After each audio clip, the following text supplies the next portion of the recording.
You're good right there. If you want to put your backpack right here, it's easier. I just don't want to be pulling my lens out. I know, right? Apparently they oversold the room, so yeah, I can imagine. I don't even know if that's all VIP. Because it's just... I think it's going to be standing room back there, hoping just this little area is okay.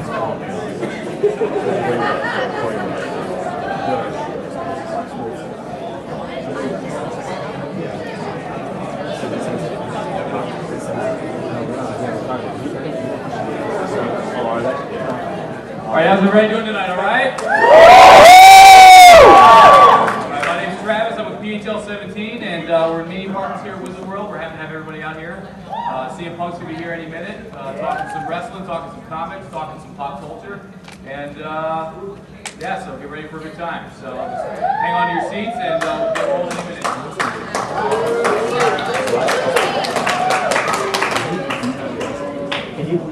If I kidnap him, bring him to you. You're welcome. One little left there, buddy. Yeah. That's what we're going to say. That's what we're going to find out. I'll know shortly.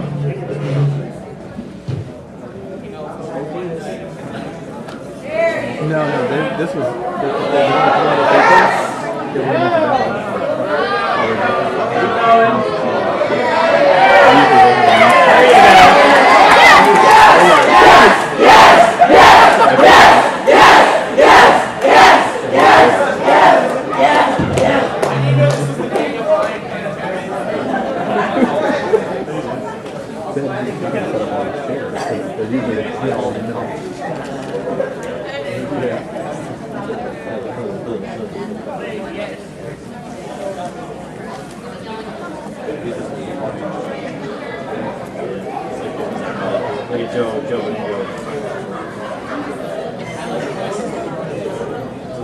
You guys gotta upload that once a while? Yeah, well, not tonight. What's going to happen is I'm going to do my show this week. It's post on Fridays. It's going to have snippets of everything. But then over the course of the next 2 or 3 weeks, every panel I've had that I've gone to and taped, I've taped the entire thing. Okay. So I'm going to upload the entire thing. Nice. Yeah. Cool, so that's what I can watch. Yeah, you've got my card, right? Yeah. Just look for it, and I'll be posting it as I get it up. All right, cool. I figured.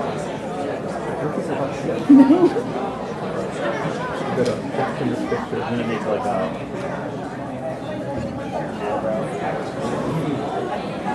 double shirt size. It's gonna be kind of.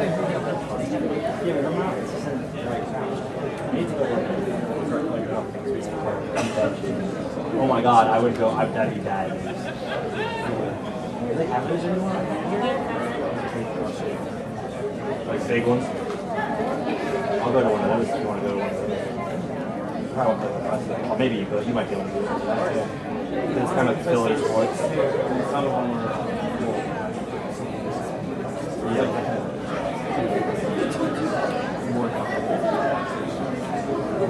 I would do that. That'd be my speed.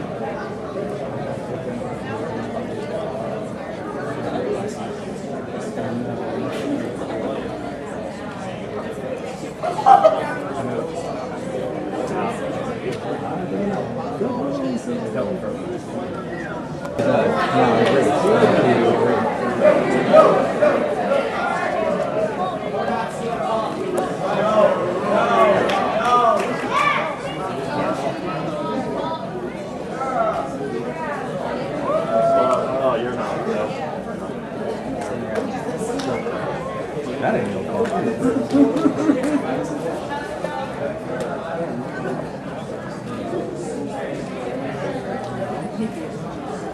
Right.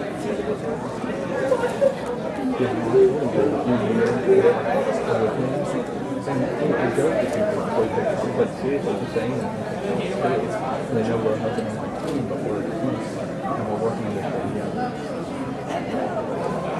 We've made some editorial decisions.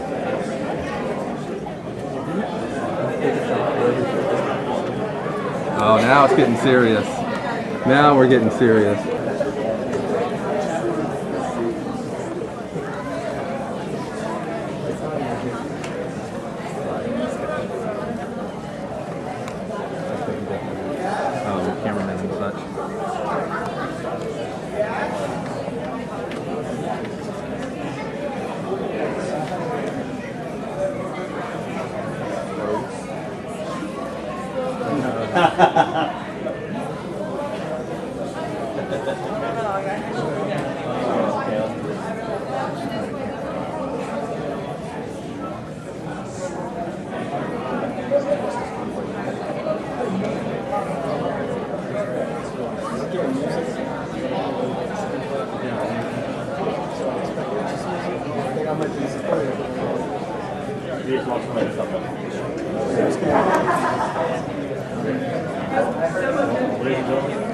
All right, everybody, it's clobbering time.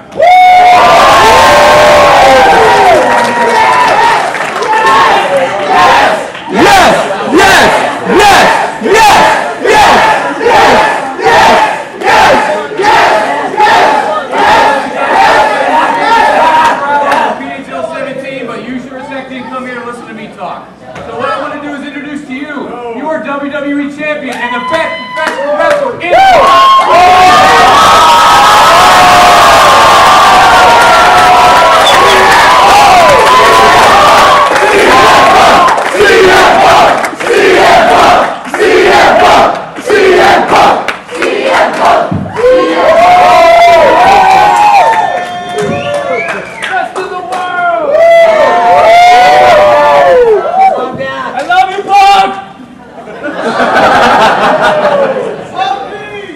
I do not recall.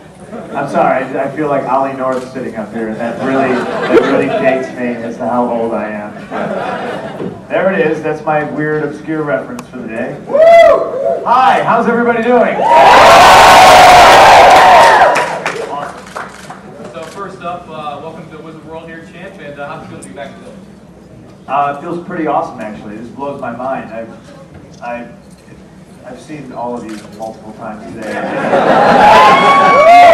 Probably a lot of you already know the first job I ever had in my life was at a comic shop. I was 14, and I would get bribed to take out the garbage and stuff that the lazy guy behind the counter didn't want to do, and he would give me comics and stuff like that. So it's cool to meet, you know, the people running it, because I remember the day Wizard first came out. So it kind of blows my mind that now I'm here, and you know, all you have come to see me, and I got to see Stan Lee and meet Thor. It's wild. It's cool that it's in Philly too. You know, I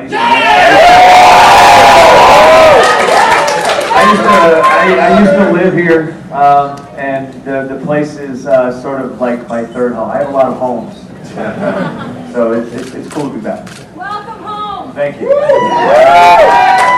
a lot of fans had submitted some questions on Facebook and Twitter, so we got a couple of them here that I hope they're good. I want to start off by saying my company and the way they do things, they had all these questions like written out that they wanted people to ask. Like it was a bunch of, it was no pardon the French, but it was a bunch of phony bullshit. And I don't want to waste anybody's time. If anybody out there actually has, like, really, I'm hoping there's going to be some intelligent conversation here. I imagine that intelligent conversation at a Comic-Con involving pro wrestling is probably few and far between.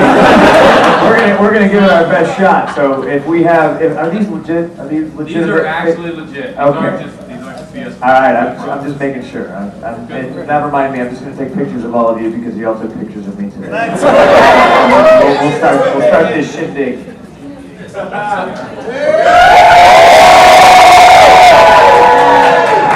First question up here is, you started wrestling at the Murphy Rec Center on 4th Street in South Philly. How I got started.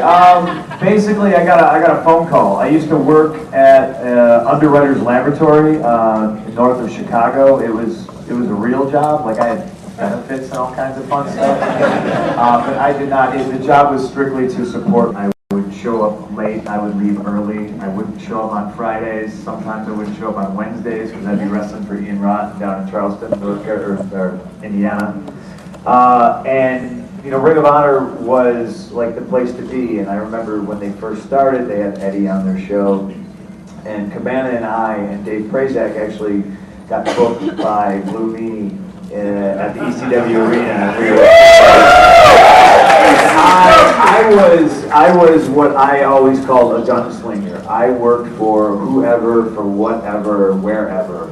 and that didn't make me a lot of friends. I remember a lot of people were, I never understood working for just like one company. I was an independent pro wrestler. I wanted to work everywhere and get as much experience as I possibly could. And I remember working for Meanie, and he wasn't paying us a lot. We drove 15 hours from Chicago, and down the street, Meanie's show was the same show as ROH show, and Gabe had already booked me and Cabana, but we weren't working that show. We were working the Blue Meanie show, and Meanie asked us, he said, please don't go work there, please. And that made me so uncomfortable. I didn't understand that. I was like, you're not paying me millions of dollars.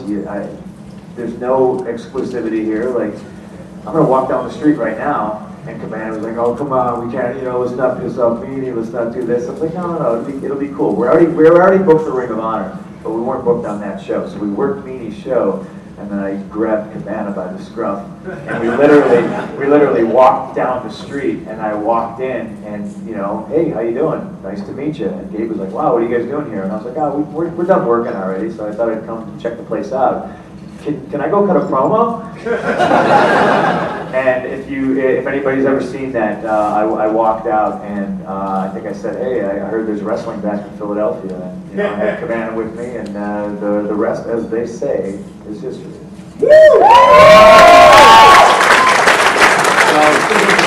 How would Philly compare to other wrestling towns you've been in around the country? Philly compared to other wrestling towns. Obviously, it's no secret that Philly fans are very, very passionate. Not just the wrestling fans, but you guys love the Phillies for some reason. Actually, that wasn't. It was going to be for some reason you like the Eagles. I get the Phillies. The Eagles, I don't get. So, extremely passionate fans. Philly was always the town. I think they were one of the first that would just cheer the bad guys. You guys like who you like, and you turn the Midnight Express babyface, which is pretty funny. Obviously New York, Philly, and Chicago to me are the three real cities that are left that are extremely passionate about wrestling. There's a lot of places that have a lot of history, but the fans are gone. They're not the same fans. It's like it's a generational thing. But Philly and New York and Chicago, they always seem to have their roots firmly planted. Like they remember stuff. They respect the past. So Philly's right up there. Yay! You guys don't have to clap after everything is said. What advice would you give anyone who aspires to be a professional wrestler? The advice I give to anybody aspiring to be a pro wrestler is the advice I give to anybody aspiring to be whatever you want. Don't let anybody tell you that you can't do it. If you want to be a doctor, if you want to be a baseball player, if you want to be a comic book artist, if you want to be a pro wrestler, if you want to fly an airplane, if you want to dig a ditch, if that's what you want to do, find what you love to do in this world and do it for a living. Don't let anybody tell you you can't do it. But if you're going to get into the pro wrestling business, it's not easy, and you have to love it. The travel's brutal, but if you do love it like I love it, you'll have the best time of your life. It doesn't matter. You can be in the worst situations and still try to find the positive about it. It's a pretty wild business. So to date, who's been your favorite opponent to face? This is an easy question, believe it or not. Rey Mysterio, hands down. And I'm not sure if I've wrestled Rey, I don't know how many times. I've wrestled him. I've been a good guy, I've been a bad guy, and there's just, I don't know, there's a unique chemistry. And I think Rey has great chemistry with a lot of people. I think me and him, for some reason, just bring out the best of each other. You mentioned on Twitter that you're working on a DVD. Yes. How's that coming along, and when do you expect it out? DVD is coming along fantastically. Wouldn't you say, Karen? Karen's sort of in charge of it. Where are those pictures at? You got those pictures? They're safe? Yeah, bust them out here. I went through and I dug up like a bunch of old pictures of me, and it's funny because I think people are like embarrassed of like where I came, or they think that I'm embarrassed. But this DVD is something else. It's 100% honesty. I don't know if you can see this. This is here's your Philly Wizard World exclusive. I don't even know how old I am here. I have to be 15, 16. I'm straight up fresh from wrestling in a backyard in this picture. It's gonna be awesome. There's a ton of good stuff. There's some. There you go. Before John Cena was wearing a chain in 1999, I was wrestling in West Dallas, Wisconsin for Mid-America Wrestling, and I was wearing a chain because it was punk rock before it was Thugonomics. Yeah, I mean, then there's this really, you guys can't see any of these. I don't know why I'm showing you this. There's this really cute picture of me in Cole Cabana where I'm not wearing my Cubs hat and I'm wearing a Canadians hockey hat. Hey, Patrick Waugh was my guy. Suck it. Yeah, so the DVD's coming along awesome. Thank you. And I'm actually frightened for what's going to be left on the cutting room floor because we've filmed a lot of cool stuff. Today's actually the last day we're filming, which sucks because you should come to Atlanta. I'm leaving for Spain on Tuesday, but the Tuesday after, the Thursday, there's something or other in Atlanta. I'm going to Bouncing Souls, so you should. It's another one you should go check. But I've been very hands-on. He probably hates my guts by now. I'm trying to make it different than all the other DVDs. I'm trying to make it extremely honest, you know, and it's good. I think it should come out in October, which is the best month of the year anyway. This young lady over here with the glasses in the second row wants to know, what is the status of the ice cream bars?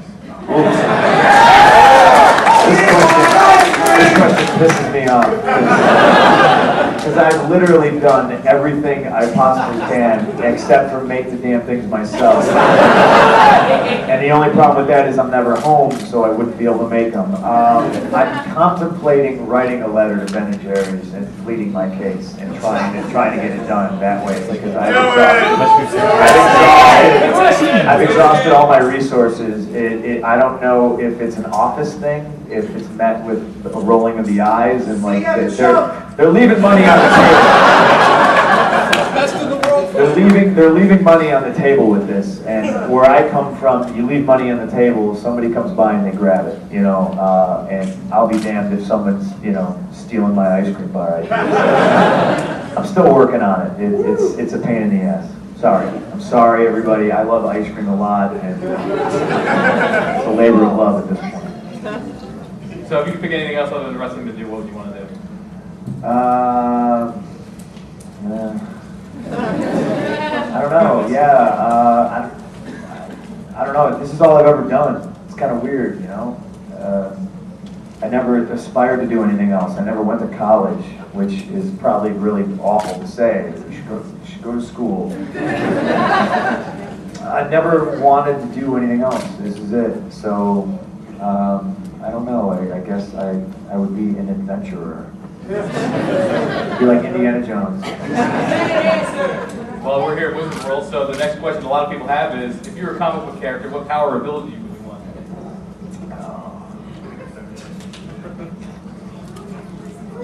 You like invisibility? That's a good one. That's a good one. But this question is actually it's kind of rooted in why I dislike Superman. Because okay, so if you were invisible, right? And do you like girls yet? You like no? Well, I have a problem. I like girls a lot. So if I was to be able to turn invisible, there's no way I'm using this power for good.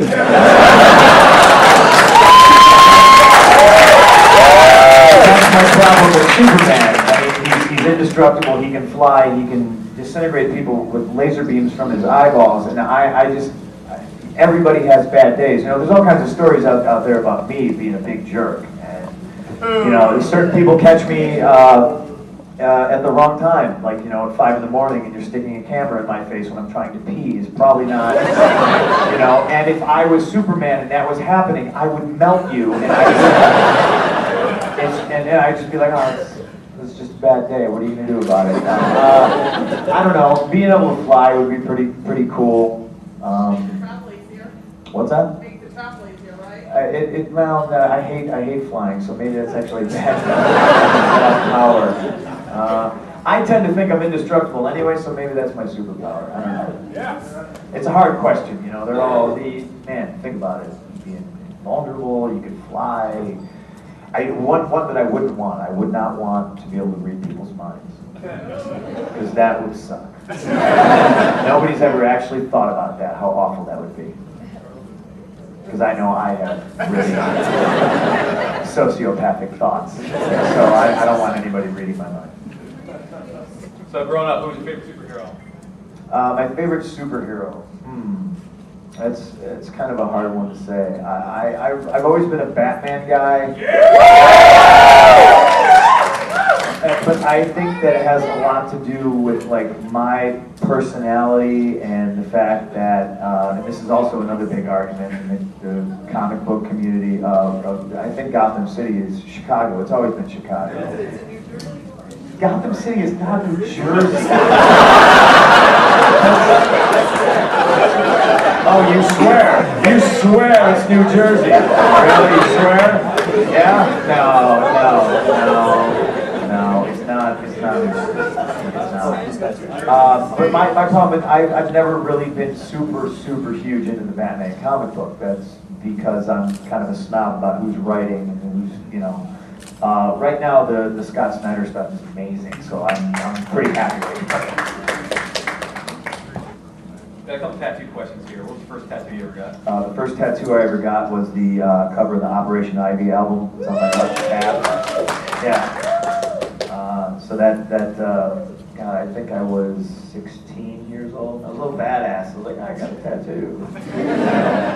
Yeah, that was the first one. It seems like you might be running out of room. You plan on getting any more? Oh, I got tons of room. My legs are still wide open. That time is the problem, you know. I mean, I got my chest done a couple days after. Actually, I think the day after I got elbow surgery a couple years ago, because I thought I would have time off, and then they brought me to TV the next week. So now that was when I exploded my hip. I've never ever had time off. It's fascinating. I don't know how I do it. So what's the meaning behind the Rosie the Riveter tattoo you got? Rosie, behind Rosie is the Wretches, which is Earth Crisis thing, which straight edge. Correct, and the banner says this is a war, and Rosie's X'd up. I'm a feminist, believe it or not. I always had this super respect for women. I think women are the stronger of the two, and you guys put up with a lot of bullshit, so sorry.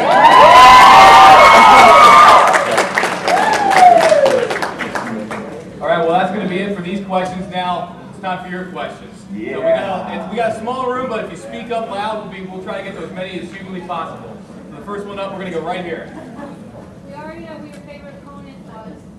What was your favorite match you ever competed in? My favorite match I've ever competed in. Oh man, I don't know. That kind of puts me on the spot. There's been a lot. I miss wrestling Joe a lot. I think that time period in Ring of Honor where I was working Joe and I worked Jimmy Rave, and I think selfishly because that was all me to an extent, not the in-ring stuff, but like I legit got Joe drunk one night and talked him into wrestling me for 60 minutes. And I just called Gabe and I was like, yep, we're doing 60 minutes. And he was like, oh, this is awesome, this is such a great idea, great. And then Joe woke up the next day and he was just like, what did I do? You know, creatively I had all these ideas and I had an outlet, and Gabe trusted me enough to be able to do it. The Summer of Punk stuff, when I walked in and told Gabe I signed a contract, but I literally laid out, I go, but this is what we're going to do. We're not going to tell anybody. Everyone's going to think I'm gone. We're going to trick them, and then we're going to stab them in the heart. That was, that was all from my sociopathic brain. So that's like my favorite time, just because I was I don't know, I was on point. I felt like I was really creative, and being able to wrestle guys like Joe and stuff like that, it is a pleasure. I hope someday I'll be able to wrestle him again, and I think the 10-year anniversary of me and him wrestling is coming up, so maybe I'll quit and go wrestle Joe. Who inspired me? I would say the two people who inspired me to wrestle the most, number one was Roddy Piper. And number two, for some reason when I was a kid, I was really, really drawn to like fat, chubby stripper Shawn Michaels. Just I think performance-wise, like I couldn't tell you why, like, but for some reason I recognized that this guy was the best. You know, but I wasn't smart to anything. It was kind of like this intuition thing.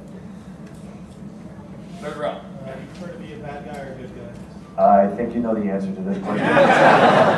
Hey, Philly, do I prefer to be a bad guy or a good guy?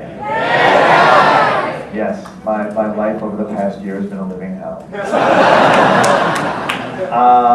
I'm often put in situations currently where I kind of have to be this cheesy good guy, and there's reasons for it. I wouldn't be able to be where I am if I was still the CM Punk that was trying to get people to stab me and set me on fire, but that's what got me to here.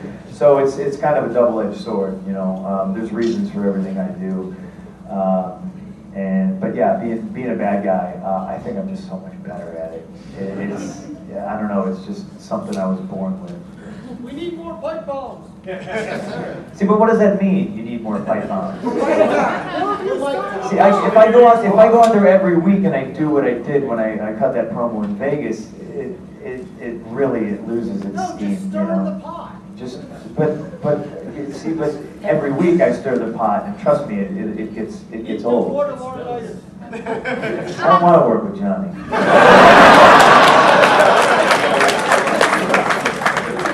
Green shirt right here. I gotta be the one to ask it. What was it like playing homicide in a strip club? See, this was the crazy stuff I did. This was all things that led me. These are roads that led to the WWE. Because I was at the end of my run on the Indies, I was so bored, and I'm very goal oriented. Like, I need to do the next thing. I need to find out what the next goal is, and I need to conquer it. You know, so thankfully there's still a handful of things I need to do in the WWE. Otherwise, I don't know what I would do. But you know, I was always trying to push the envelope, and it was one of those things. Our show was run in the same building. The front was a strip club, and like the back was it was like a nightclub. And we were running the show in there, and we had this Falls Count Anywhere match. So naturally, I was like, well, what happens if we go fight in the strip club and not tell anybody? Like, you know, what's gonna happen? And he loved it. He was like, yo, dog, let's do it, you know? So we did it, and like nobody knew what was going on, and those girls had no idea. And so that was all pretty spontaneous, and it's just goofing around and having fun. Philly's hat in center. Now that you and Nate O'Brien and our big stars in WWE, obviously going back to your ROH days, you guys were huge new. How does it feel now that you guys have come almost full circle and you've made it in things like WrestleMania and other pay-per-views? I mean, it's pretty cool. Yeah, I'm too close to it to really, I think, appreciate. But I mean, a lot of people tell me, you know, a lot of you in the crowd today were like, you know, I used to see you at the Murphy Rec Center, and it's a pretty wild ride. It's a pretty wild story if you sit and think about it. You know, I mean, he's been fired from this company 2 times. You know, he was hired early in his career as a developmental wrestler, and he got fired, and then obviously he was fired like a summer or 2 ago. You know, and then there's me who, you know, everybody since the beginning of time, since I worked for Ian Rotten, told me I would never work here because OVW was a developmental territory and they hated Ian and blah, blah, blah, blah, blah, blah, blah. I'm essentially, I think that's a big part of my DVD too, is I'm essentially the guy that was never, ever supposed to make it to the WWE, and here I am.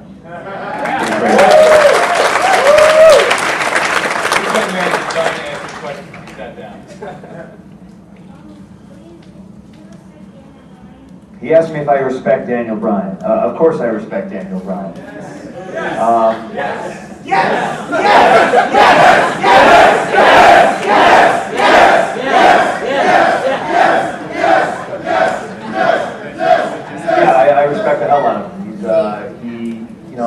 think on any given day, like he's better than I am. There's certain things he's better at, and there's certain things that I'm better at than him, and I think it's just it's a great marriage in the ring. You know, you probably haven't seen anything yet because I know I worked him last night and the first time we ever worked on a house show, so that's when the stuff's really going to get crazy. Right here. They asked you who your favorite wrestler was. Who have you not wrestled that you would like to wrestle? Who have I not wrestled that I would like to wrestle? Austin Mania.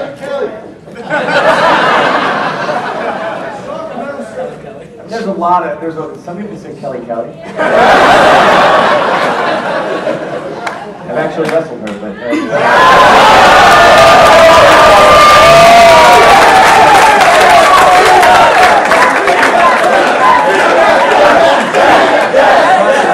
wrestling, guys. She was in OVW with me. Come on. Who do you think taught her the handspring back elbow? What's up? I mean, there's so many options. I feel really fortunate that I was able to wrestle Undertaker. I'm really proud of those matches because I was beating the shit out of him. You know, and I was living out my weird, like, oh, this is sort of like wrestling Jason Voorhees fantasy. You know? He's coming at you, and I just have to keep being aggressive, and that's the stuff I like to do. I like to be super aggressive. Shawn Michaels is one, obviously. I don't think that's going to happen, though. Not up to me, guys. Obviously, I think old Stephen Austin. Right? Yeah, I don't know. A lot of people want to see that for some reason. I don't know why. I think I would like to get in the ring with The Rock, too. I think right now that's a more viable option because he cut a promo before he left again and said that he wanted to be WWE champion again. So I'm here, you know. Go, kick his ass! Put his ass to sleep. Watch out for AJ. There's a lot of people that I wish I could have wrestled though that I never got a chance to. Somebody like Muda, you know. I could sit here and talk about that forever. But right here. How was working with Raven? Raven was the first guy to really kind of teach me stuff. Everything else was just like, you know, I want to do this, and then okay, well I want to do this, and then it's your turn, and it's my turn. He taught me a lot of stuff. That being said, he kind of wore thin after a while. But I was married to the guy for like a year, you know. But he did teach me a lot. Right here. That's you. I lived in El Paso for a couple of years, and I'm wondering if you have any special memories of Eddie Guerrero. Oh, I got a ton of special memories about Eddie Guerrero. Another guy I was fortunate enough to wrestle multiple times. And damn it, the guy was a friend of mine. You know, I think he was actually the first person that called me after I fractured my skull. You know, and he knew. He was like, "What did you do?" And I was like, you know, it was like a neck breaker. And then Eddie was the guy to tell me, you know, it's not the moves you do, it's when you do them. And I was like, oh, I wish you would have told me that a week ago. I broke my head. Thanks. Yeah, I got a special relationship with his daughters and Vicky too, so that it carries on. So it's pretty cool as a kid who, you know, I mean, he was the greatest wrestler in the world, you know. Whoops, sorry, that's so rude. Sorry. Yeah, tons of great memories about Eddie though. Thank you very much. Right here. It's really from Justin in the front, so he can answer this question. Okay. Yeah, Justin, what do you think about John Laurinaitis? He asked me what I think about John Laurinaitis. I'm going to tell you a story.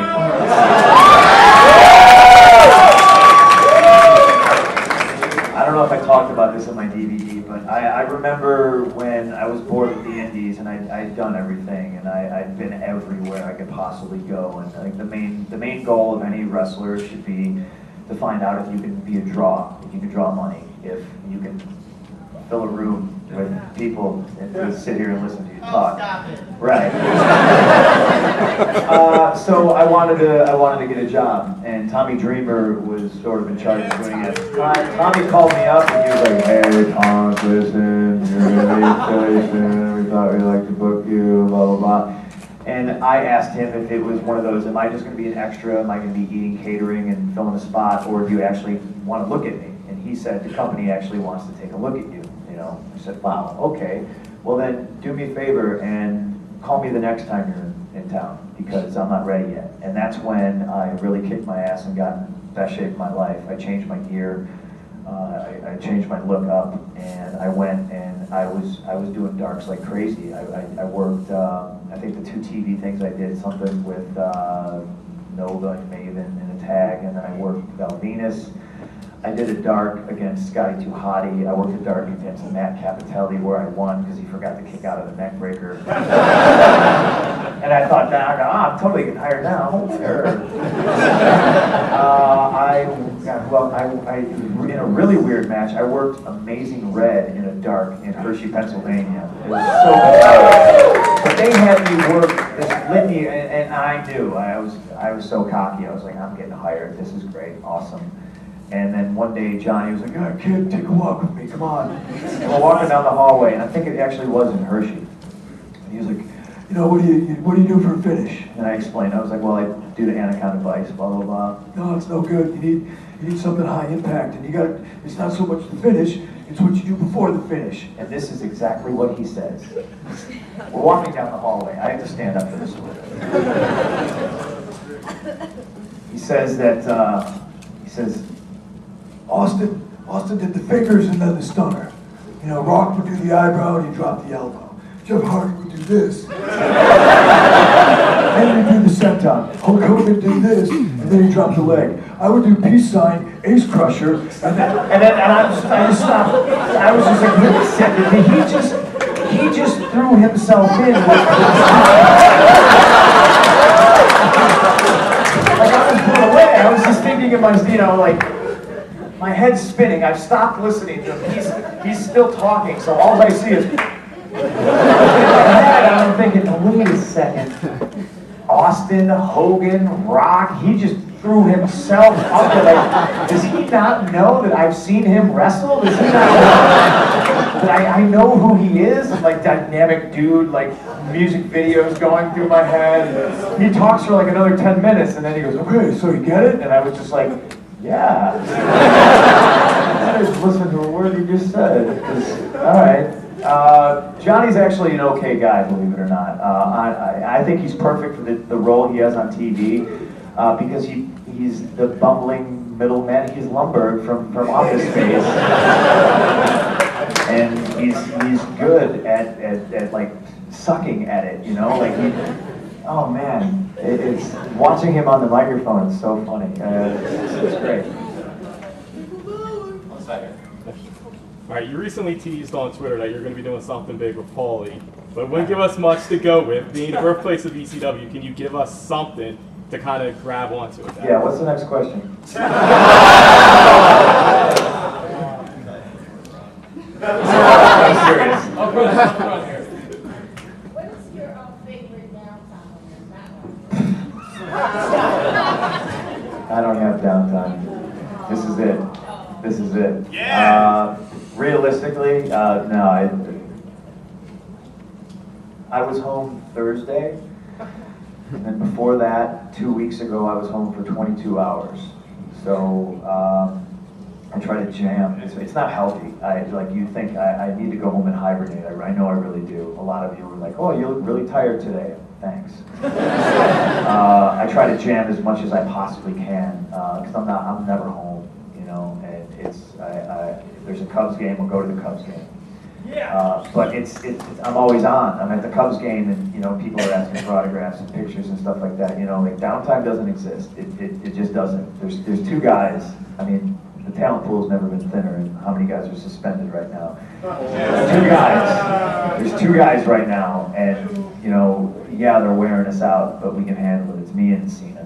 You know, I wish there was more. We need more guys. You know, but I like to be outside, and I work out way too much. And I mean, perfect downtime is going to a Cubs game with like Cabana, you know, hanging out, going to the gym, eating food. I love food too much.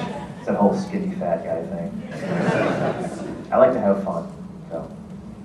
Oh, the young man in the red way in the back there. Yeah, buddy. Are you going to get rid of John Cena's stupid spinner belt?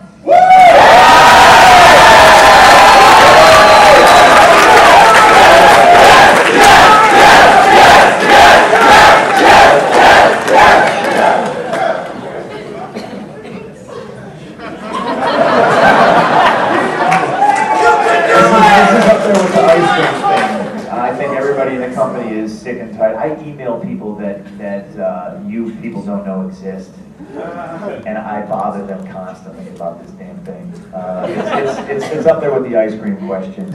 It's something that should have been done a long time ago. There is a new title.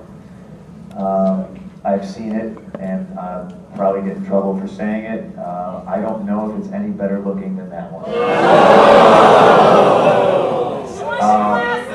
There's some, I want the classic too.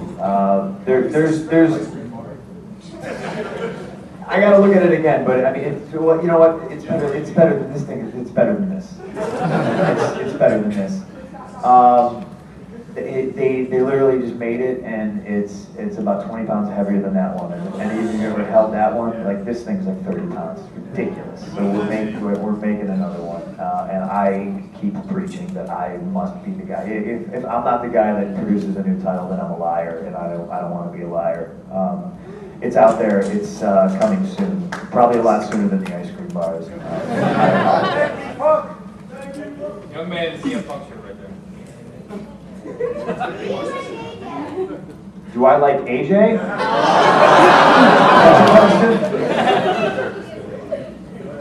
AJ has cooties? Does she really? No, I don't like her. Green Lantern on the side. Since we're at Wizard World, obscure nerdy question. Favorite episode of G.I. Joe? Oh man, that's hard to say. That's Next question. No, that's rough. What was the one where they get bit by I don't know, they wind up in some different alternate universe where like Steeler's in love with the Baron. Worlds Without End. Skeletons of themselves. You know what I'm talking about? Yeah. Worlds Without End. That was wild. And then of course, honorable mention goes to the Dreadnoughts or Cold Slither. Yes! Yes! That's a good one. On the side here. Yep. Like you said, your first job was at a comic book shop. Do you think working with those larger-than-life superheroes and supervillains helped you develop your character, helped you become a better wrestler? No, because I think my wrestling stuff's been more rooted in reality. You know, I don't think I picked up anything. You know, I mean, obviously I picked up something from the thing, but that's like a sick little thing too. So the two have almost never been like married to one another. You know, I think my wrestling world and my comic book world has been kind of separate, and that's why today is so rad. It's very, very cool. Right here. Yep. What finishing maneuver hurts the most? What finishing maneuver hurts the most? RKO. Wedgie wouldn't be fun, yeah. I mean, it all depends. I've been. You know what always is never fun is a choke slam. That's a coughing up blood kind of situation. Yeah. Who gives them the worst? They all suck. You know, they all suck. Imagine Super Punch Brothers too. Yeah, it depends. It's all, you know, it depends on how you land. If you land twisted, you're screwed. Yeah. All right, right here in the middle. First of all, thank you so much for taking the time to do this. Yeah. We all really appreciate it. No problem. I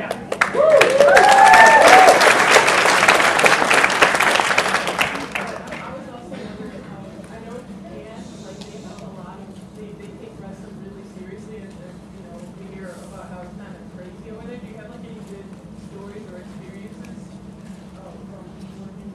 Any good stories or experiences from working in Japan?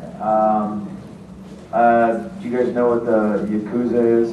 Yakuza is a Japanese mafia, and they may or may not run things in Japan, not just on the pro wrestling side. I remember every time I would be over there, they would specifically say, you know, oh please, this side of the ring, stay away from it. And then you'd get out there and you'd just see the mob sitting there, all wearing suits, all wearing sunglasses, and then you just kind of stay away from them. There was one 0-1 match where one of the young boys was wrestling, and I think he was beating up Jun Kasai, and one of the Yakuza, who was a big Jun Kasai fan, just jumped in the ring and like stood over him, you know, like stop beating up Jun Kasai. And the young boy like tried something, and this dude like legit Jet Li like roundhouse kicked him in the face. And then they picked him up, and then they dragged him to the back, and I remember sitting in the back watching him, and his nose was just splattered all over his face already, and they're dragging him in the back, and Hashimoto, and like maybe Otani were walking behind him, and there was like 18 Yakuza guys like all walking, and they all went into a room, and it was like that scene in Pulp Fiction where, you know, they leave the Gimp with Bruce Willis, and they go in with Marcellus Wallace, and they close the door, like, they turned around and I closed the door, and I was just standing there like looking at him like, they're gonna kill him. I don't know what happened in that room, and if I did, I probably couldn't talk about it. Oh, we got some wall here. Mr. Polk, I got a question for you. Since you're now the top draw in wrestling, do you have any input on the storylines that you do in between skits, like the alphabet skit? Did you do that? But you messed up. Yeah, I know I messed up. Are you trying to say the alphabet backwards, you asshole?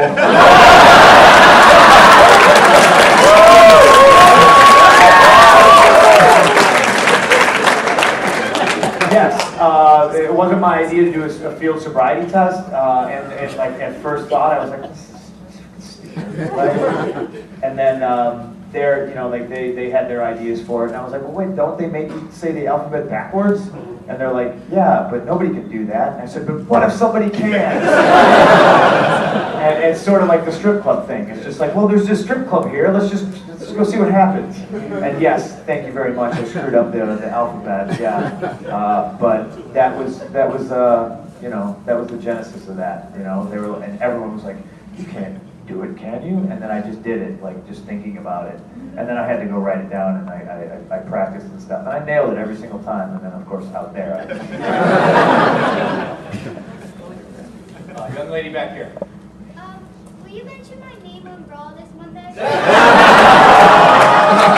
Well, mention your name on Raw? Do it! What's your name? Kendra.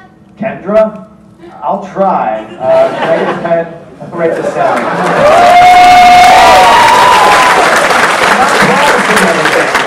All right. Where are you from? New Jersey. You're from Jersey? Oh, man.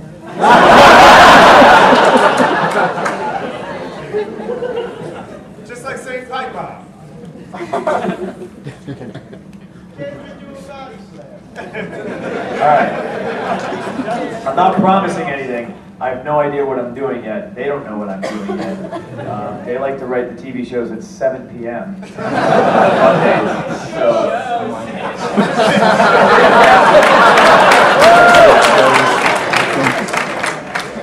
By the way, did you guys know that Monday Night Raw is going 3 hours? I can't promise anything because I don't want to break a promise to you. You look like a sweet girl. I'm going to try.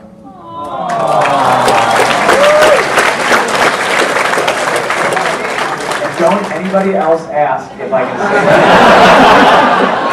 That is off the table. Daniel Bryan's shirt all the way in the back. Yes! I have a two-part question. Let me answer the first and then Okay. What is your least favorite feud and why? My least favorite feud? Yes. I looked back with great disdain on the CM Punk Big Show stuff. Not because I love Wrestling Big Show. To me, it's easy. But it is. It's a giant guy. You get beat up, and then you lose. I don't have to think about anything. Plus, I love wrestling him because I always crack him up at the worst time. So that's kind of a thing me and him do. I just hated the fact that they had something in the SES and then they dismantled it, and you know, like 3 guys against 1. Yes, he's a giant, but still, like, the SES was something, and it was something that it could have been so much greater, and they really, no offense, Kendra, they really cocked that one up. They screwed that up big time. What's the second part? Why is Zack Ryder no longer on TV? I don't know. I would imagine Zack Ryder is no longer on TV because he complains about not being on TV a lot. Sometimes Zack Ryder is his own worst enemy. Thank you. You're welcome. Okay, time for a couple more here. How about right here on the side here? Yes, ma'am. Oh, thank you. Wait a minute. Are you guys sisters? That's it's a joke from Slapshot. It's a Hanson Brothers thing. Nobody got it. I'm sorry. It's my favorite movie, but go ahead. Can we do that? What? Can she pass her question to tag? Sure. Why not? I see on Twitter sometimes you post some obscure Simpsons quotes. Do you have a favorite Simpsons episode? Oh, yeah. Thank you. Man, that's right up there with like the, you know, favorite G.I. Joe episode. It's kind of hard to. Limited season 1 through 8. I don't know if I have a favorite episode. I got, you know, favorite quotes and moments and stuff like that. Obviously, some of the most memorable ones are like the monorail or Flaming Moe. You know, those are good ones. I like when Homer gets really fat. Yeah. That's gonna be me shortly. Yeah. I got time for one last question, and I love your hat in the back, young lady, so we're gonna get yours. Oh, hold on. Time out 1 second. Okay, hang on. Do I have to? No! We're gonna keep going.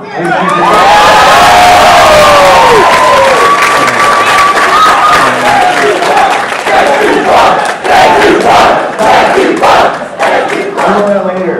Let's get these questions out. So your question. First of all, I love you. Second of all, I have 2 questions. First question, what is your favorite match from the Attitude Era? My favorite match from the Attitude Era. I don't know. This is the weird thing about me. A lot of that stuff is hazy, and not because I get hit in the head a lot. It's because I started wrestling in '97, and yeah, I still kept tabs on stuff, but it was very difficult to, I kind of stopped being that hardcore. Like, I wasn't just sitting there watching it anymore. I was out doing it, and I was trying to wrestle like anywhere and everywhere I could. So I missed a lot of stuff. But the Attitude Era stuff, I think and I don't even know if this was '96, so I don't even know when it started and stopped. '97, so this doesn't count because I think this is '96. But Mankind, Shawn Michaels, I think it was Mind Games. It's a hell of a match, you know, and I think it took place here in Philly. Yes. And the second part of your question.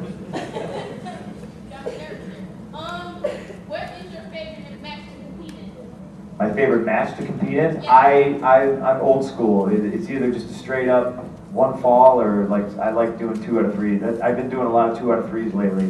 I was doing it with Ziggler and stuff like that, and that's all my idea.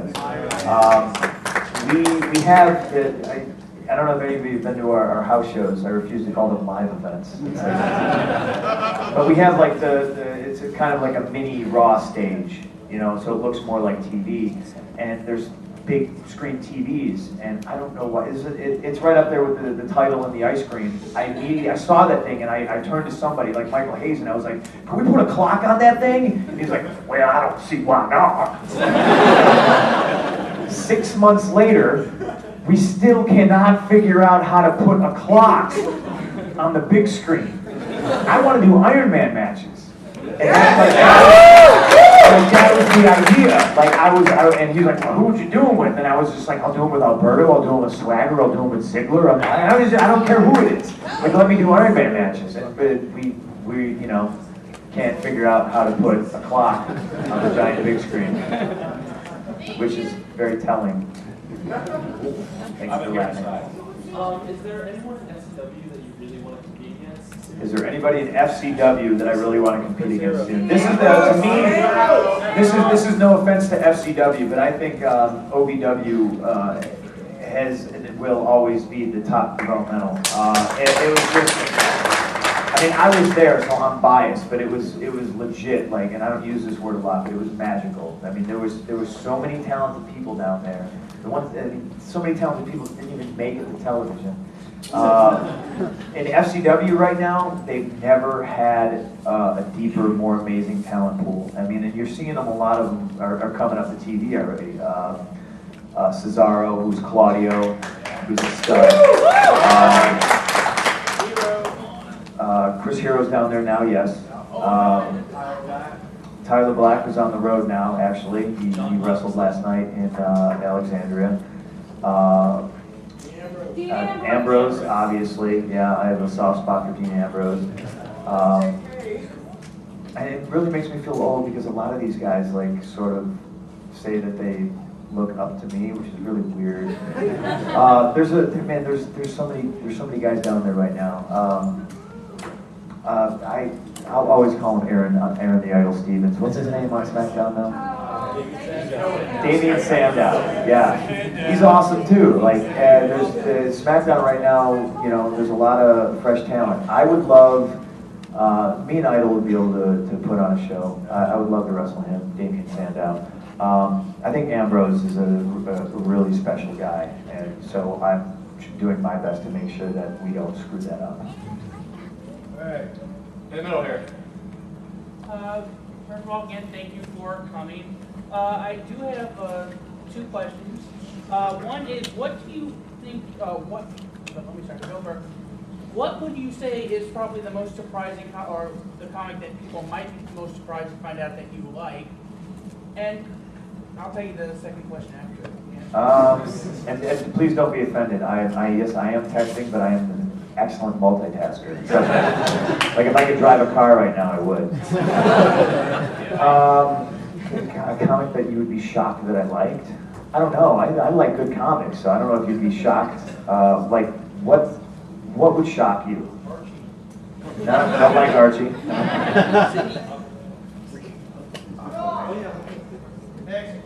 Anything?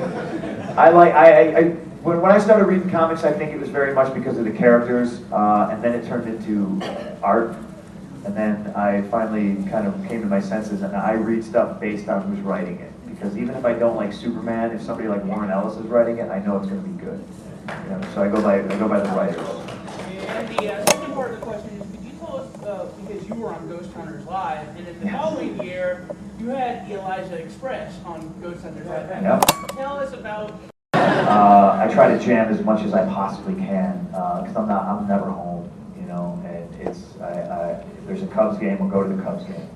Yeah. But I'm always on. I'm at the Cubs game, and you know, people are asking for autographs and pictures and stuff like that. You know, like downtime doesn't exist. It just doesn't. There's 2 guys. I mean, the talent pool has never been thinner, and how many guys are suspended right now? There's 2 guys. There's 2 guys right now, and you know, yeah, they're wearing us out, but we can handle it. It's me and Cena.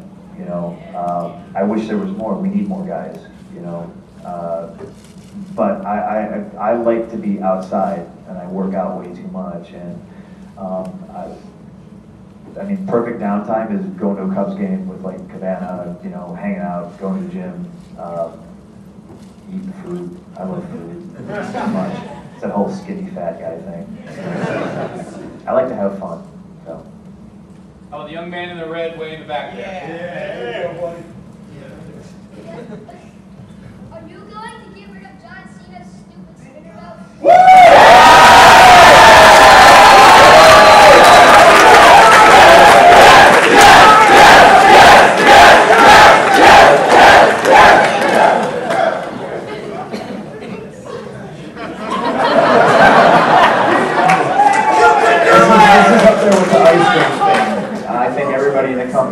sick and tired. I email people that you people don't know exist, and I bother them constantly about this damn thing. It's up there with the ice cream question. It's something that should have been done a long time ago. There is a new title. I've seen it, and I'll probably get in trouble for saying it. I don't know if it's any better looking than that one. There's some, I want the classic too. There's. I gotta look at it again, but I mean, well, you know what? It's better than this thing. It's better than this. It's better than this. They literally just made it, and it's about 20 pounds heavier than that one. And if you've ever held that one, like this thing's like 30 pounds. It's ridiculous. So we're making another one, and I keep preaching that I must be the guy. If I'm not the guy that produces a new title, then I'm a liar, and I don't want to be a liar. It's out there. It's coming soon. Probably a lot sooner than the ice cream bars. Young man is CM Punk shirt right there. Do I like AJ?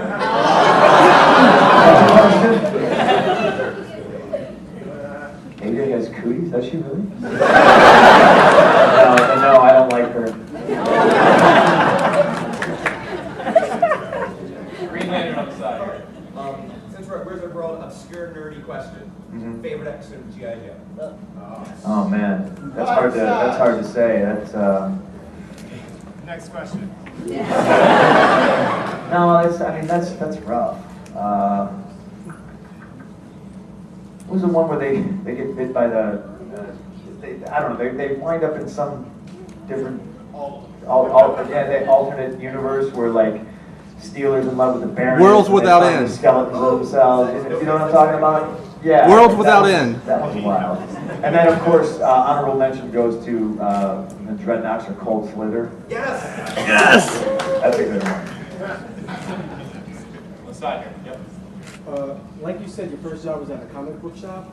Do you think working with those larger-than-life superheroes and supervillains helped you develop your character, helped you become a better wrestler? No, because I think my wrestling stuff's been more rooted in reality. You know, I don't think I picked up anything. You know, I mean, obviously I picked up something from the thing, but that's like a sick little thing too. So the two have almost never been like married to one another. You know, I think my wrestling world and my comic book world has been kind of separate, and that's why today is so rad. It's very, very cool. Right here. Yep. What finishing maneuver hurts the most? What finishing maneuver hurts the most? RKO. Wedgie wouldn't be fun, yeah. I mean, it all depends. I've been. You know what always is never fun is a choke slam. That's a coughing up blood kind of situation. Yeah. Who gives them the worst? They all suck. You know, they all suck. Imagine Superflex Brothers too. Yeah, it depends. It's all, it depends on how you land. If you land twisted, you're screwed. All right, right here in the middle. First of all, thank you so much for taking the time to do this. Yes. We all really appreciate Yeah. it. No problem. I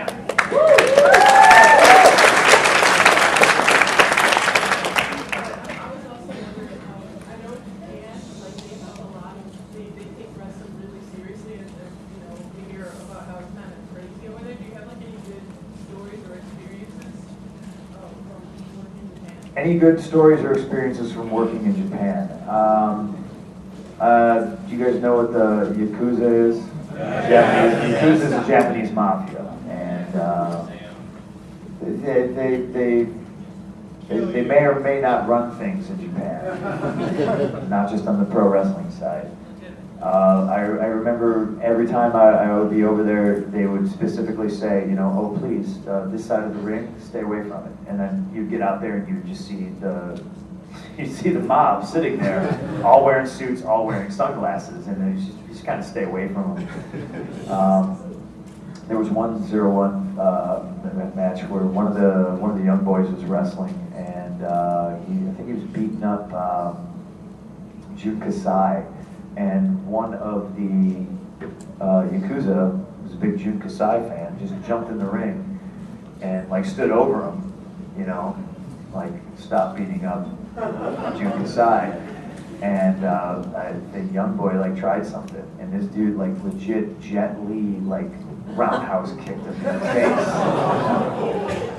And then they picked him up, and then they dragged him to the back. And I remember sitting in the back watching him, and his nose was just splattered all over his face already.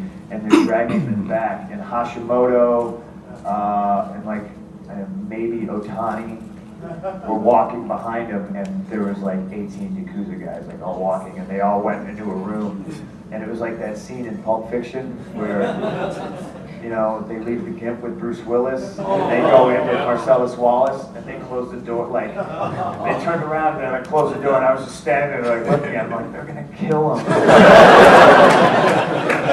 I don't know what happened in that room, and if I did, I probably couldn't talk about it. Oh, we got some wall here.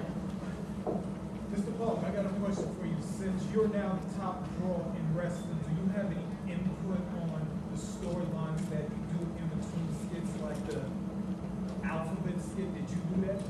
But you messed up. Yeah, I know I messed up. I was saying the alphabet backwards, you asshole.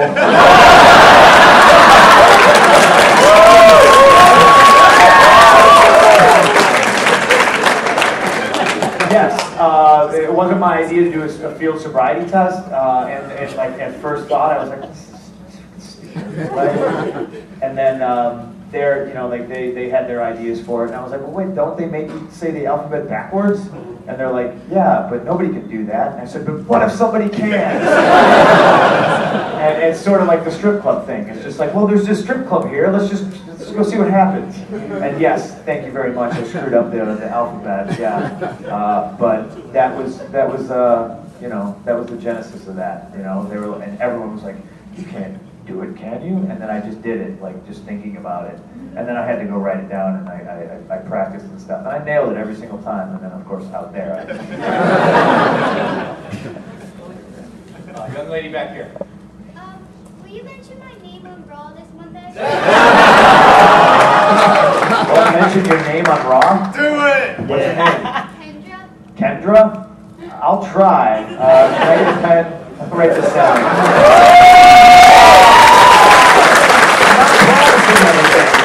All right. Where are you from? New Jersey. You're from Jersey? Oh, man.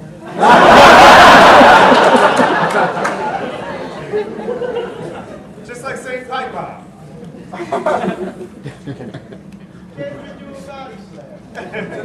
right. I'm not promising anything. I have no idea what I'm doing yet. They don't know what I'm doing yet. They like to write the TV shows at 7 p.m. on Mondays. So.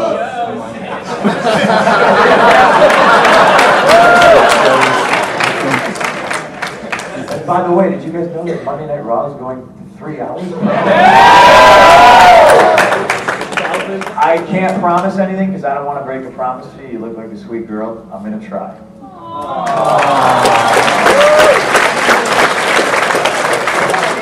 And don't anybody else ask if I can say that. That is off the table. Daniel Bryan shirt all the way in the back. Yes! I have a two-part question. Let me answer the first, and then Okay. What is your least favorite feud and why? My least favorite feud? Yes. I look back with great disdain on the CM Punk Big Show stuff. Not because I love Wrestling Big Show. To me, it's easy. Well, it is. It's a giant guy. You get beat up, and then you lose. I don't have to think about anything. Plus, I love wrestling him because I always crack him up at the worst time. So that's kind of a thing me and him do. I just hated the fact that they had something in the SES and then they dismantled it, and you know, like 3 guys against 1. Yes, he's a giant, but still, like the SES was something, and it was something that it could have been so much greater, and they really, no offense, Ken, but they really cocked that one up. And screwed that up big time. What's the second part of your question? Why is Zack Ryder no longer on TV? I don't know. I would imagine Zack Ryder is no longer on TV because he complains about not being on TV a lot. Sometimes Zack Ryder is his own worst enemy. Thank you. You're welcome. Okay, time for a couple more here. How about right here on the side here? Yes, ma'am. Oh, thank you. Wait a minute. Are you guys sisters? That's it's a joke from Slapshot. It's a Hanson Brothers thing. Nobody got it. I'm sorry. It's my favorite movie, but go ahead. Can we do that? What? Can she answer the question? Sure. Why not? I see on Twitter sometimes you post some obscure Simpsons quotes. Do you have a favorite Simpsons episode? Oh, yeah. Thank you. Man, that's right up there with like the favorite G.I. Joe episode. It's kind of hard to. Limited season 1 through 8. I don't know if I have a favorite episode. I got favorite quotes and moments and stuff like that. I would say some of the most memorable ones are like the monorail or Flaming Moe. Those are good ones. I like when Homer gets really fat. Yeah. That's gonna be me shortly. Yeah. I got time for one last question, and I love your hat in the back, young lady, so we're only gonna get yours. Oh, hold on. Time out 1 second. Okay, hang on. Do I have to? No! We're gonna keep going.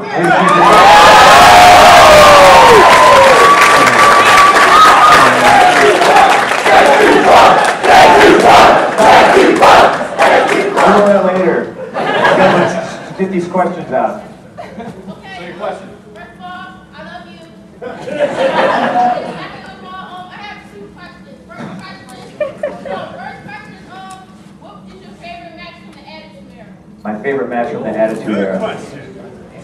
I don't know. This is the weird thing about me. A lot of that stuff is hazy, and not because I get hit in the head a lot. It's because I started wrestling in '97, and yeah, I still kept tabs on stuff, but it was very difficult to I kind of stopped being that hardcore. Like I wasn't just sitting there watching it anymore. I was out doing it, and I was trying to wrestle like anywhere and everywhere I could.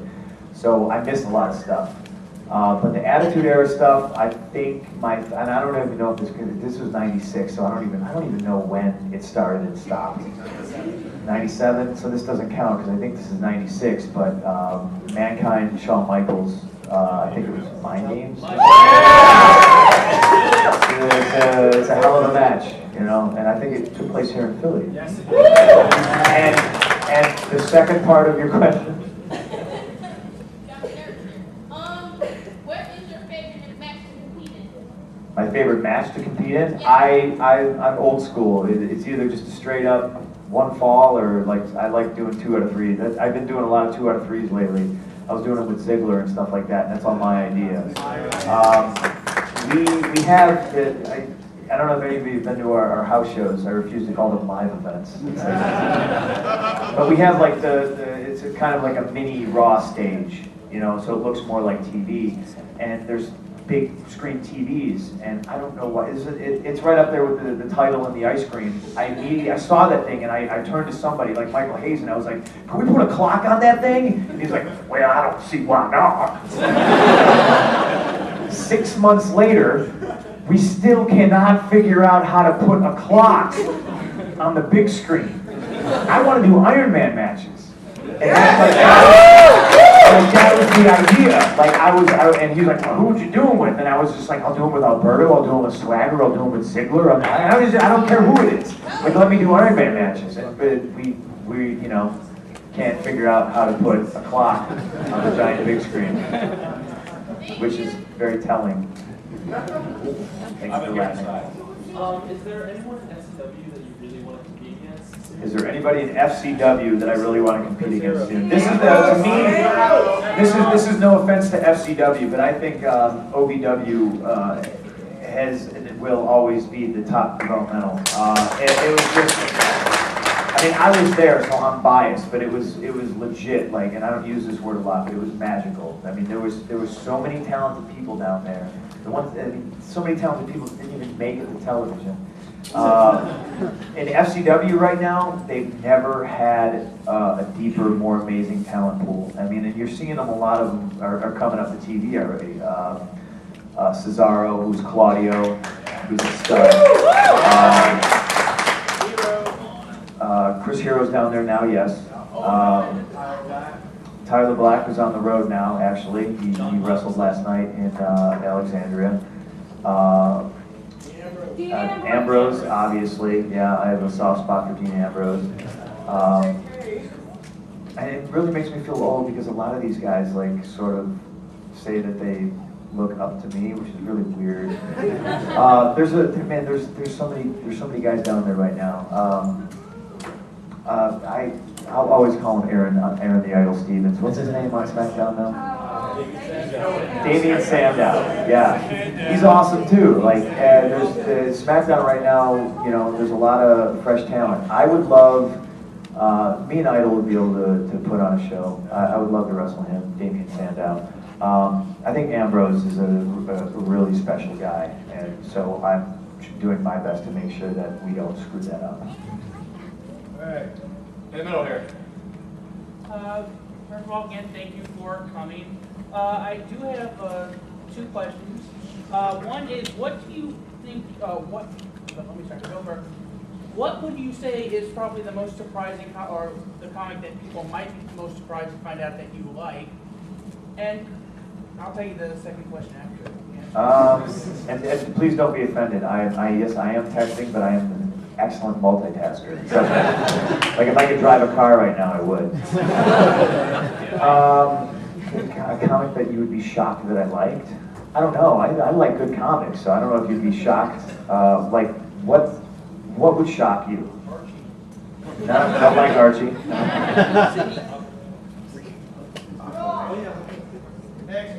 Anything? When I started reading comics, I think it was very much because of the characters, and then it turned into art, and then I finally kind of came to my senses, and I read stuff based on who's writing it. Because even if I don't like Superman, if somebody like Warren Ellis is writing it, I know it's going to be good. You know, so I go by the writers. And the second part of the question is, could you tell us, because you were on Ghost Hunters Live, and in the following year, you had the Elijah Express on Ghost Hunters Live. Yep. Tell us about... Over the guardrail. Like he went to try to get over it, got stuck on top, and then just wow. So like we replayed that like 1,000 times. We replayed the Elijah thing 1,000 times too. Because yes, it's very ridiculous, him running and screaming like a woman. No offense to anyone. Right here. Only picked to be on the next video cover, 2013. Was I The only option? for Xbox? I was the only option if you ask THQ. And they're, you know, obviously it's their decision, it's their product, it's their promotion. They wanted me from Jump Street, as the kids say. I can't really comment if the office may have wanted somebody else and tried their damnedest to get somebody else on there. THQ said, no thank you, we're going with CM Punk. And I knew it like a year ago, you know, but the office still, I'm still that guy. I'm always going to be that guy. You know, they'll always go, no, what about this guy? And everyone always goes,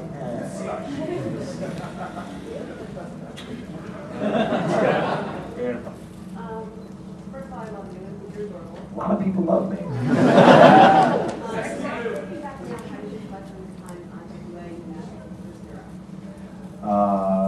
It's funny, I just watched in a Evolve pay-per-view or a DVD. I had it, Kurt Hawkins actually had it. He still spends money on wrestling, it's shocking. And I was watching Bobby Fish versus Sami Callihan, and I was just like, man, these guys are just hitting each other as hard as they can. This was me and Chris Hero 12 years ago.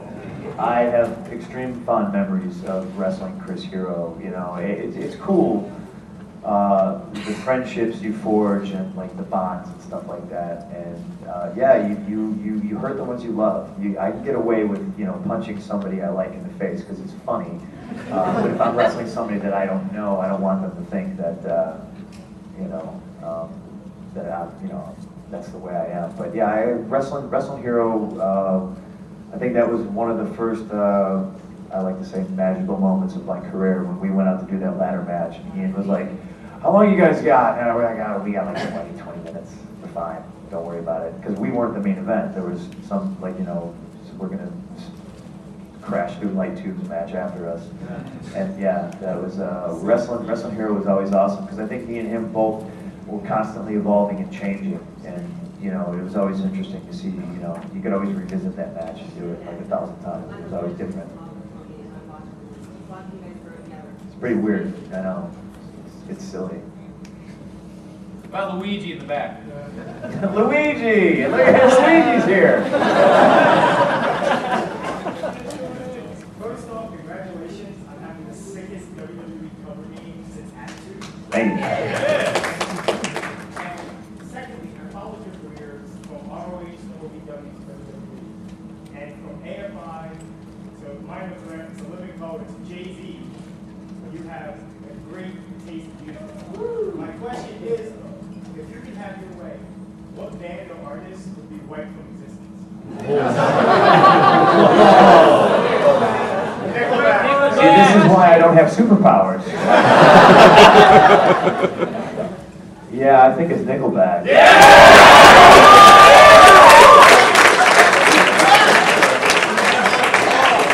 Or you know what? No, wait. Creed. Offspring. Yeah. The most suspect band on the face of this planet. Because you can have all their hit songs sound familiar. You're not pretty fine. Yeah. I mean, they ripped off a Beatles song, for Christ's sake. How does nobody call them on that? Very strange. Gentleman with the very cool belt in the back. I've got 2 questions. What are your thoughts on Brock Lesnar and feud with him? And your second one is, if you had a chance to feud with Robert Roode, who would you pick for that? I'll answer I didn't hear the second question yet. What are my thoughts on Brock Lesnar and me feuding with him? I obviously think that's reserved for somebody else. But I would love to. I'd love to get in the ring with Brock. I'll get in the ring with anybody. I'll give anybody a go. I think that's kind of the allure of me. I think I can work well with anybody, whether it's Ray or Big Show. I'll always find a way to make it work, so to speak. What's your second question? What are my thoughts on Robert Roode? I don't know him. I think I maybe briefly met him at the Nashville Fairgrounds, like when I was kind of working there. I honestly, and this isn't a slight on TNA, this is just when I go home, I still record it, but it's the first thing I delete without watching when I get home. And it's like I said, it's not because it's TNA. Because the next thing to go is SmackDown, and then I don't want to watch wrestling when I'm at home, But it's like I still can't take myself to take it off the DVR. I'm mental that way, but it's been a while since I watched, so I really can't comment on it. No problem. And trust me, that's not just a safe answer. Like if I thought he sucked, I would say he sucks, and I think everyone knows that. What? What? Do you want to see me and Bobby Roode in an Iron Man match? All right, so put some money on the table. I'm your man. Let's do it. I just got the last question signed. From who? For the second time. Really?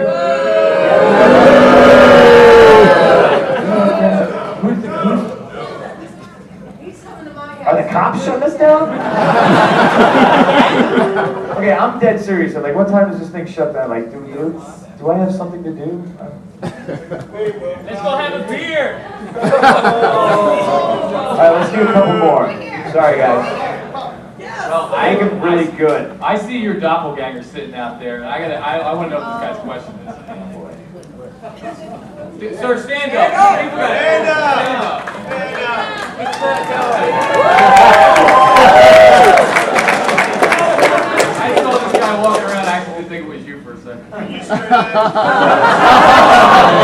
That's funny because I wanted your autograph, Jean-Luc Picard.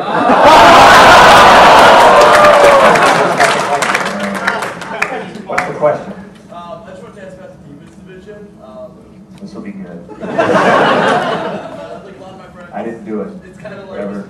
no. It's like a lot of my friends like, oh, this is the bathroom break. Like, is there a way to make the Divas division like really good, or is it kind of just eye catch? Yeah, I think there's a way to make everything good. You know, that doesn't make it good if she's got nobody to work with. There's a way to, you know, highlight everybody's positives and hide away their negatives, and you know, I just think that's one of those things that we've gotten away from on television. You know, unfortunately we screw up more than we produce. You know, that's why when something hits, it's like, oh wow, shocking. I don't want it to be shocking. I want it to be the norm. You know, yeah, there's a way to make the Divas division better. You know, and I think a lot of people complain that their matches are short, but it doesn't matter. But the stuff in the ring on television doesn't matter. The people need to have a connection to a character. They need to feel they can relate to a character. It doesn't matter if I have 26 minutes to wrestle every Monday night, unless they feel they can relate to me and they know me. You know, you can take Chris Hero right now, who's a great wrestler, and put him on Raw for 30 minutes wrestling somebody. No one's going to care because no one knows who he is. I think a lot of our fans don't know who the Divas are. They don't know their personalities. You know, so that would probably be the best way to get them to get better. I suppose. We need to spotlight all those girls, whether it's Beth or Natty or Lisa Fox or, you know, whoever. Young lady with the sparkly bracelet.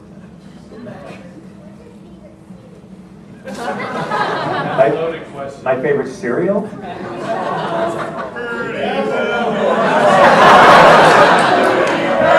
I'll have you know that I was not allowed to eat sugary cereals when I was a kid. So when I finally was like, I had my own money, I went and I bought Fruity Pebbles, I think it was, and they were the most awful things. Horrible. They're horrible, right? Terrible.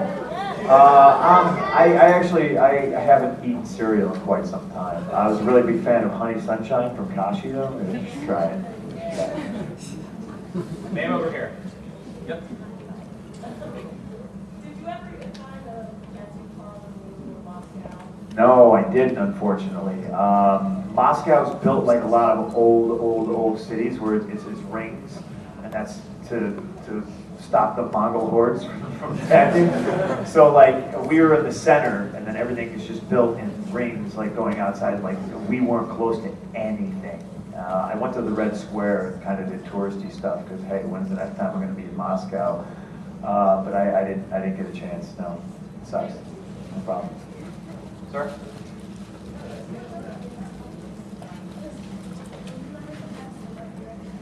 Will I ever go back to the Murphy Rec Center? I don't know. We thought about maybe going there for my DVD just to kind of say hi. Who wants me back to Murphy Rec? Specifically, the Murphy Rec Center really wants me.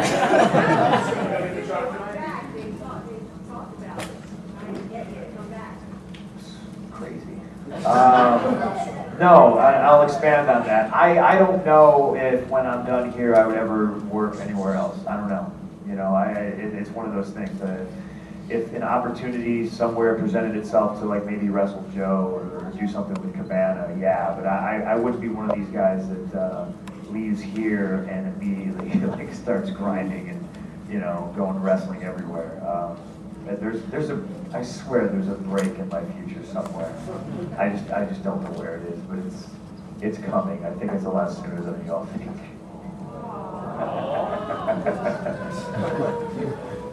Sir, right here. Do I want to fight Chris Brown? Yes! Yeah, but I'm crazy. I'll fight anybody. But yeah, I would still fight Chris. Is there anybody from the present or from the past that you just flat out don't like to work with? I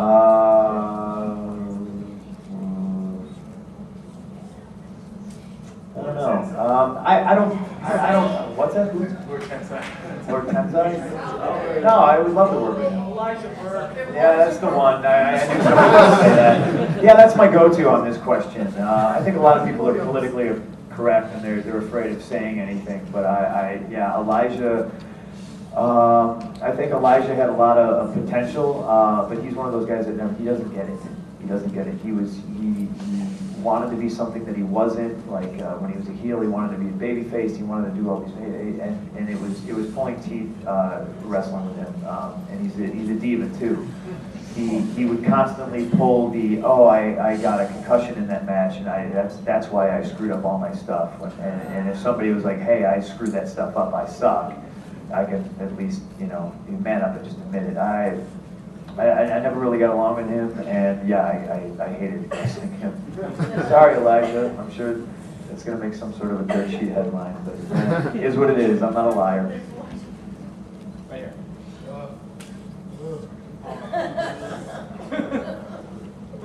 Mr. Punk, I wanted to know the night that you went on the rant, that story that you were trying to tell that you got cut off on the microphone. Let me tell you a story about it. Man.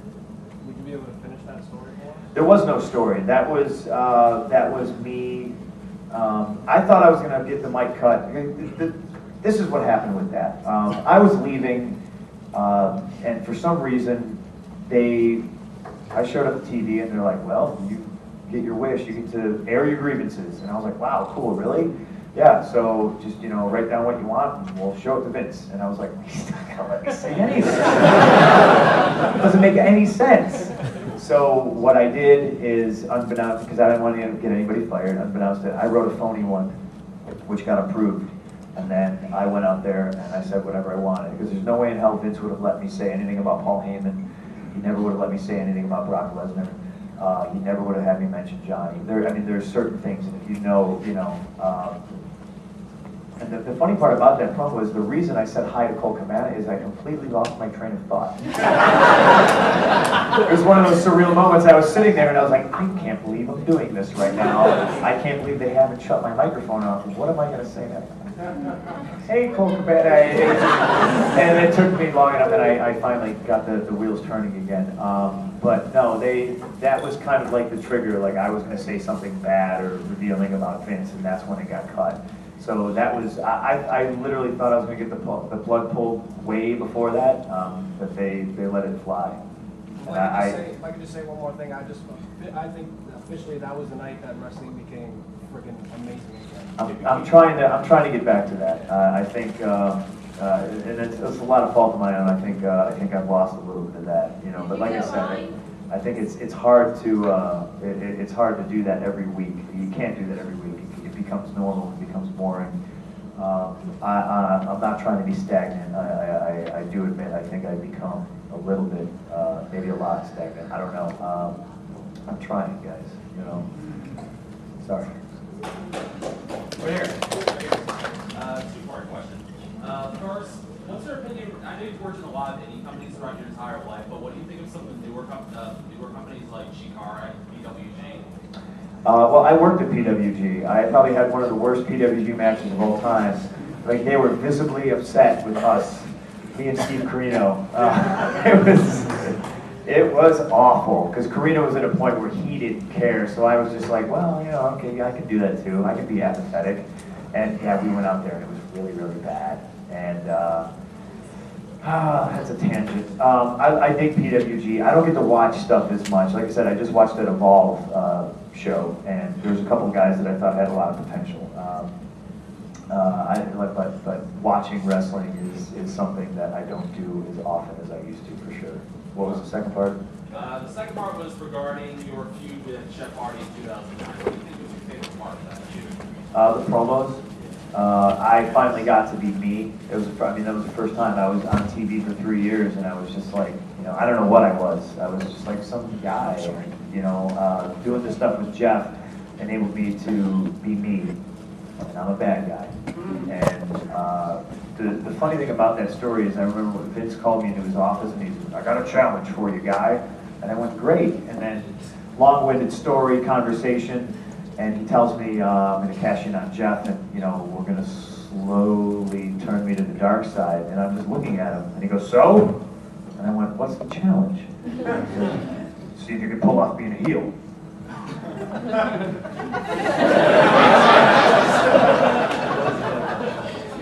What did you just say to me? I want to see if you can pull it off. It's fucking insulting. See if I go, you have no idea what you have no idea what you're doing. I said, you just give me 1 month. 1 month, I'll be the top bad guy in this company. Yeah. And I was, and I don't care what anybody says. I was. Who came up with you coming out dressed up as Jeff Hardy? That's 3 questions, sir, and it was me. And yeah, I mean, I did that in Ring of Honor with Chris Daniels, and it was my idea then too, you know. And a lot of the stuff I do is just kind of throwback stuff to what I've already done because I know it works, you know. And it's a lot of I remember I did that Jeff thing, and they're like, that doesn't make any sense. And I was like, no, guys, seriously, you have no idea how much it's gonna piss everybody off. There's kids in this audience. Yeah, and it was one of the greatest things where people thought it was actually him, and you see kids and they get all excited, and you see that shock on their face. It's like, no. Yeah, that's what I like doing. I like breaking hearts. Philly's hat all the way in the back. Oh, Chris, I want to say thank you very much for putting the focus back on actual wrestling. We all appreciate it.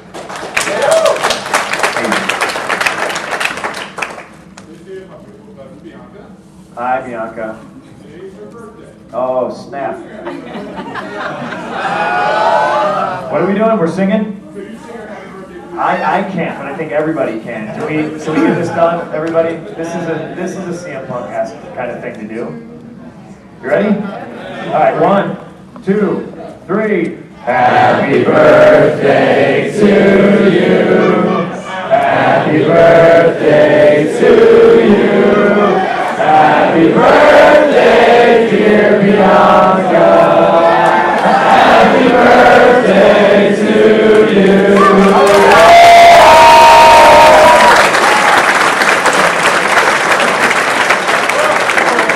All right, we're going to do 3 more. I seriously got to go. I've pushed this 30 minutes past what I was supposed to do. Here's what I'm going to do, okay? We're going to have 1 lady.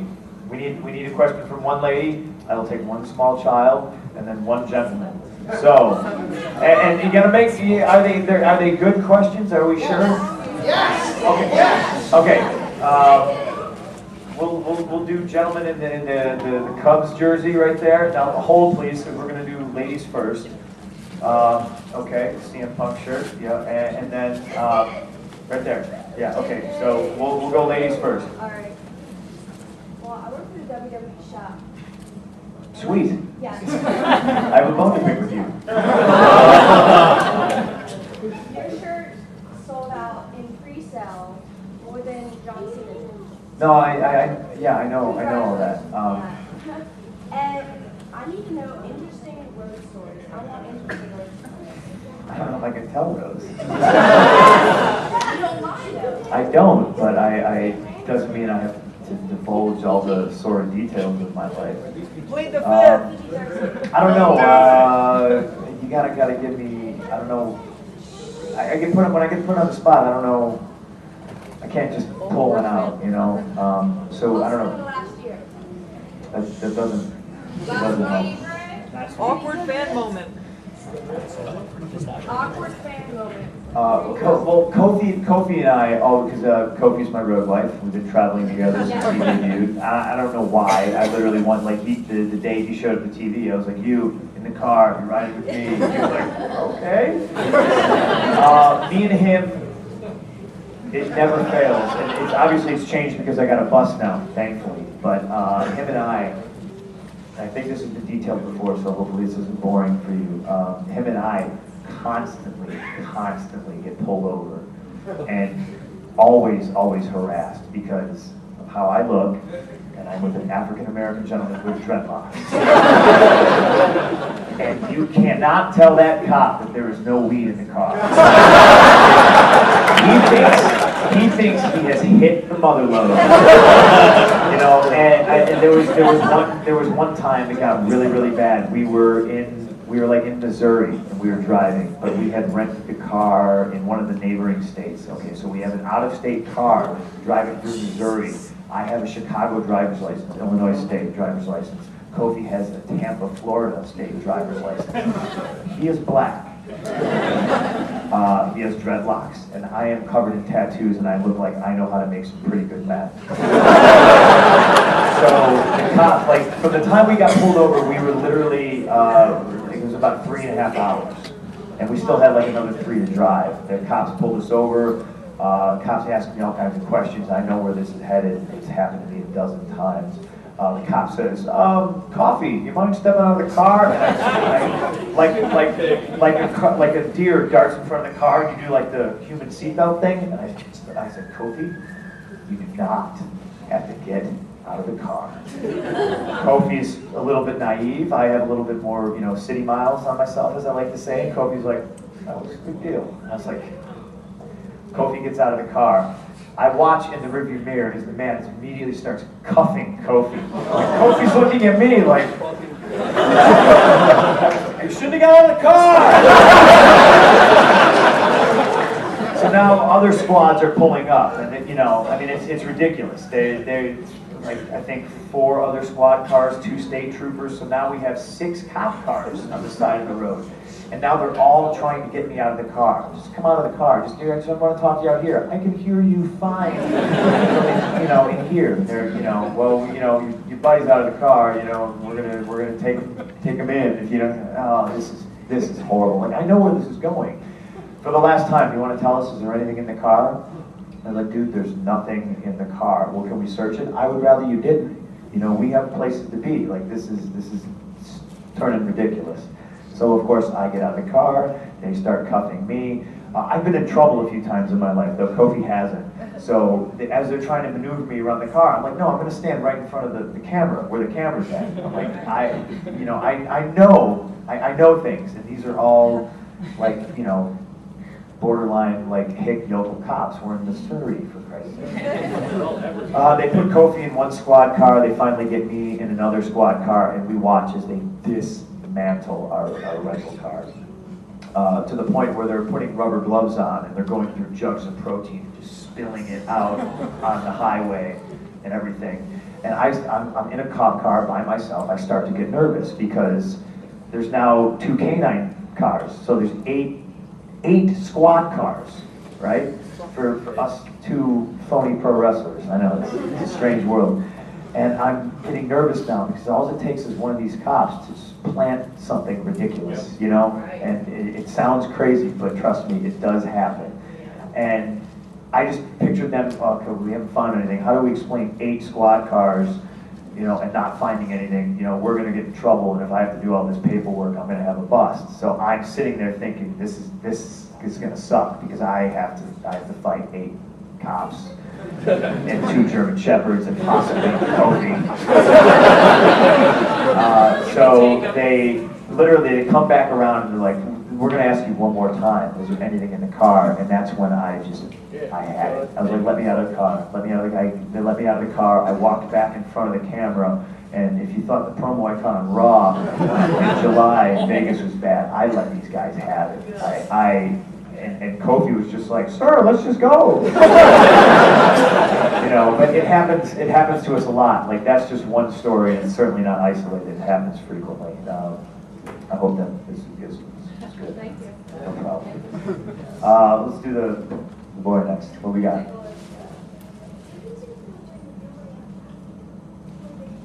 Who do I think is going to win, John Cena or Big Show? I think John Cena is going to win.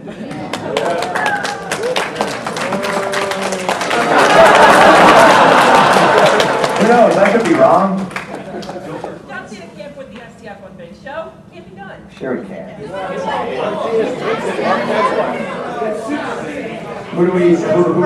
last one? I regret this is the last one.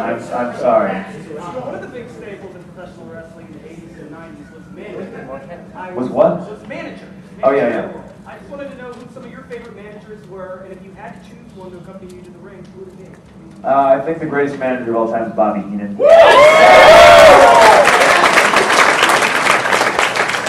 I also also think there's something to be said for females, and not valets. I'm talking like managers. I'm talking sensational Sherry. To me, she was female Bobby Heenan. I'll end it with this, guys. I had this great idea. This is one of my genius, brilliant ideas that I never got to do because they didn't get it. When I was doing the Nexus thing, I approached the Bella twins, and I was like, ladies, how would you like to work with me? And, you know, of course they were like, yeah, great. You know, and probably behind the scenes they're like, oh God, he's so gross. My idea was, instead of having, you know, one manager, I would have two, and they'd be twins, and we dress them up. You guys remember this is gonna date me as well, you guys remember the Robert Palmer videos? We're gonna slick their hair back, just like mine, right? We're gonna kind of like vamp their faces and just have them do like bright ass red lipstick. And that was pretty much my idea. That was I can't tell you any details of like what we were gonna do or stuff like that. Just like visually, to me, it was really stimulating. Just like the idea to SES. You know, it was very Manson family-esque. Serena was obviously Squiggy. You know, Tex was Gallows. You know, and I was Charles Manson. You know, and I think there's something to be said about, you know, you put people who look like they belong together, and you throw like maybe one oddball in there. It's visually stimulating, and I was pushing for it because they weren't doing anything, and I thought it would be different. And if that's one thing Raven taught me to do, is to use very talented people, you know, and surround myself with them. And that's what I've always done. And I thought the Bellas were awesome. You know, they were eager, they wanted to learn, and they're another act that we didn't know what to do with, and now they got away from us. So yeah, I was going to use them, and God, could you just imagine all the evil things I would have those women do? Great. I've been hiding behind two hot chicks. It would have been awesome. I think I gotta go, guys. Yeah.